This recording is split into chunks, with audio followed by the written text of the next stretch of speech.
بسم اللہ الرحمن الرحیم۔ السلام علیکم ورحمۃ اللہ وبرکاتہ۔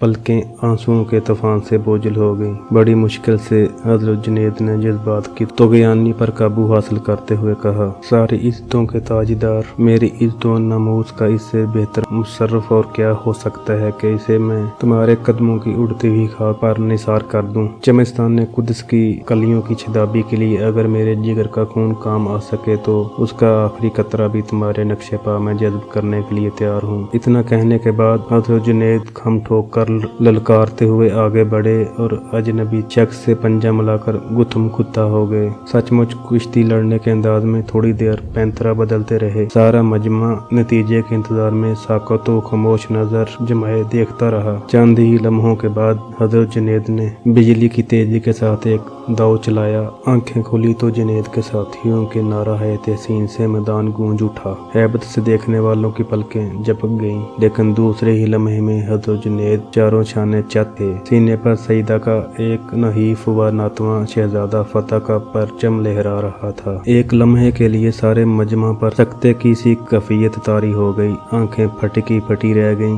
حیرت کا طلسم ٹوٹتے ہی مجمع نے نحیف و ناتواں سید کو گود میں اٹھا لیا۔ میدان کا فاتح اب سروں سے گزر رہا تھا۔ ہر طرف سے انعام و اکرام کی بارش ہو رہی تھی۔ تحسین و آفرین کے نعروں سے کان پڑی آواز سنائی نہیں دیتی تھی۔ شام تک فتح کا جلوس سارے شہر میں گشت کرتا رہا۔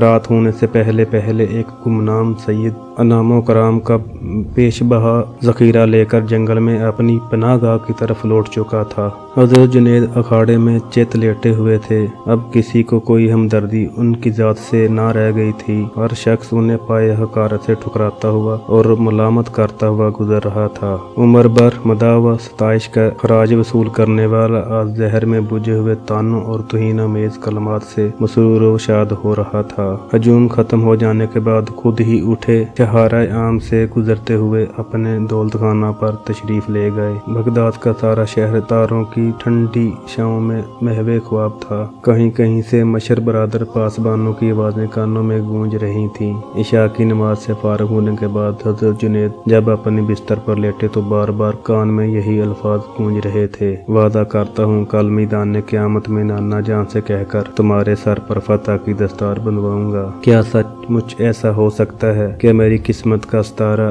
یک بیک اتنی بلندی پر پہنچ جائے گا کہ سرکار دو عالم صلی اللہ علیہ وآلہ وسلم کے نورانی ہاتھوں کی برکتیں میری پیشانی کو چھو لیں؟ اپنی طرف دیکھتا ہوں تو کسی طرح اپنے آپ کو اس عزت کے قابل نہیں پاتا، لیکن لاڈلوں کی ضد بھی تو کوئی چیز ہے۔ اگر میدان حشر میں شہزادے مچل گئے تو رحمت عالم کو کیوں کر گوارا ہو سکے گا کہ ان کے دل کے نازک آبگینے پر کوئی آنچ آ جائے۔ سارے زمانے میں آل رسول کی زبان کا برم مشہور ہے، گردن کٹ سکتی ہے، دی ہوئی زبان نہیں بدل سکتی۔ آخر کربلا کے لالہ زار کی سرخی زبان ہی کے برم سے تو آج تک قائم ہے۔ نبی زادوں کا وعدہ غلط نہیں ہو سکتا۔ قیامت کے دن وہ ضرور اپنے نانا جان تک میری بات پہنچائیں گے۔ اے کاش آج ہی قیامت آ جاتی، آج ہی میدان حشر کا وہ روح پرور نظارہ نگاہوں کے سامنے ہوتا۔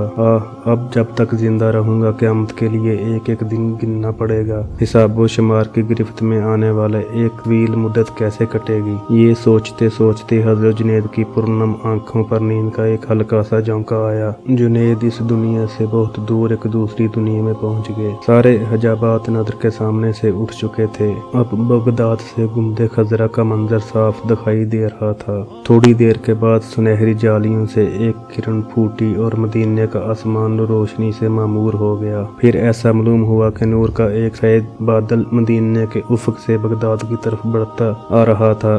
جہاں جہاں سے گزرا نور برستا گیا، فضا نکھرتی گئی، اندھیرا چھٹتا گیا، سحر پھیلتی گئی۔ قریب آتے آتے اب رحمت و تجلی کا وہ روشن قافلہ بغداد کے آسمان پر جگمگا رہا تھا۔ چند ہی لمحوں کے بعد وہ نیچے اترنا شروع ہوا۔ ایوانوں کے کنگرے جھک گئے، پہاڑوں کی چوٹیاں سرنگو ہو گئیں، درختوں کی شاخیں سجدے میں گر پڑیں، بغداد کی زمین جھومنے لگی۔ بہاروں نے پھول برسائے، صبا نے خوشبو اڑائی، سحر نے اجالا کیا، رحمتوں نے فرش بچھائے اور درخشاں کرنوں سے حضرت جنید کے صحن کا چپا چپا معمور ہو گیا۔